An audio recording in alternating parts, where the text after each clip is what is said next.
Welcome to Pastor Andrew's Inspirations. If you enjoy these videos, please click on the red subscribe button below and the bell for more. Welcome to our online church, a congregation made up of many from around the world. No offering is necessary.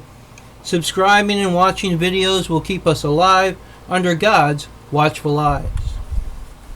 Today we will be talking about biblical names starting with H, Part 3. This part will consist of 3 sections, Parts A through C. Hope you enjoy these shorts. Hades. The Etruscan god Aita and the Roman gods Dis Pater and Orcus were eventually taken as equivalent to Hades and fused into Pluto, a Latinization of Plouton, itself an inoffensive title often given to Hades. The origin of Hades' name is unclear, but has generally been seen as meaning the unseen one since antiquity. An extensive section of Plato's dialogue, Cratylus, is devoted to the etymology of the god's name, in which Socrates is arguing for a folk etymology not from unseen, but from his familiarity of all noble things. Modern linguists have suggested the Proto-Greek form Awides, or unseen. The earliest shown form is Aașdēs, which lacks the suggested digamma.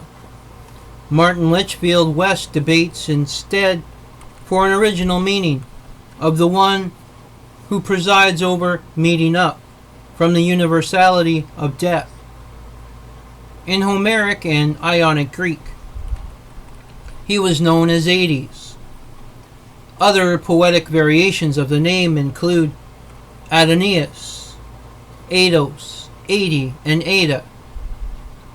The name, as it came to be known in classical times, was Hades. Later, the iota became silent, then a subscript marking, and finally omitted entirely.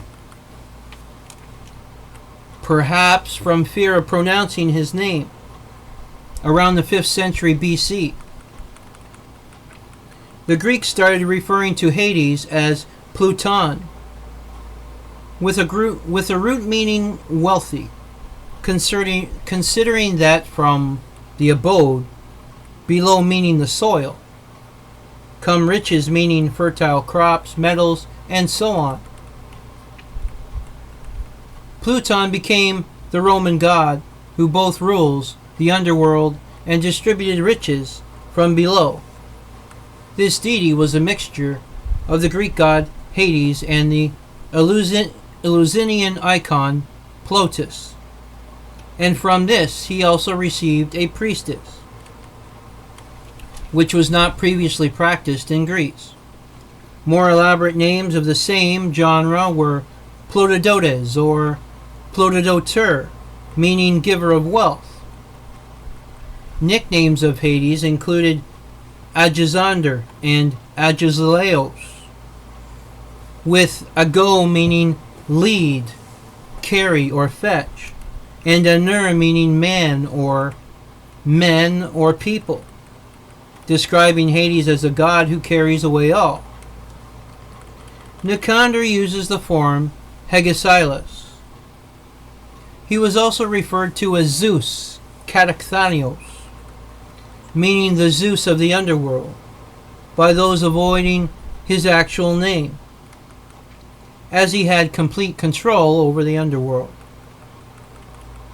In Greek mythology, Hades, the god of the Greek underworld, was the firstborn son of the Titans Cronus and Rhea.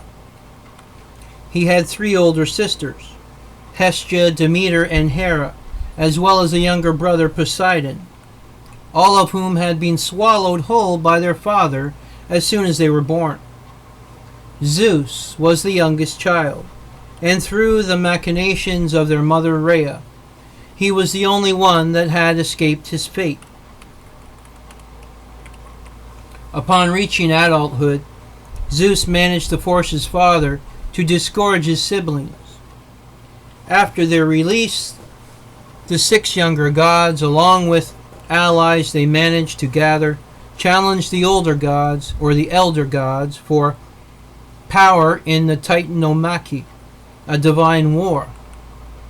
The war lasted for 10 years and it ended with the victory of the younger gods. Following their victory, according to the single famous passage in the Iliad, Hades and his 2 brothers, Poseidon and Zeus, drew lots for realms to rule.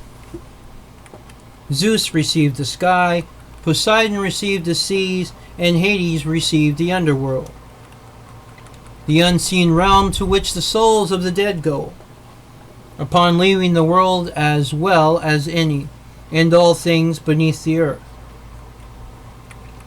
Hades obtained his wife and queen Persephone through abduction at the behest of Zeus. This myth is the most important one Hades takes part in. It also connected the Eleusinian mysteries with the Olympian pantheon, particularly as represented in the Homeric hymn to Demeter, which is the oldest story of the abduction, most likely dated back to the beginning of the 6th century BC. Helios told the grieving Demeter that Hades was not an unworthy groom for son-in-law, given his status among the gods, as her own brother and king on his own right. This was a biblical name starting with H, Part 3, Section A. Please stay tuned for Section B, continuing with Hades' story. And if you like these videos, please click on the red subscribe button below and the bell for more. Adonai Nisi, the Lord is our banner. God's blessings be upon us all.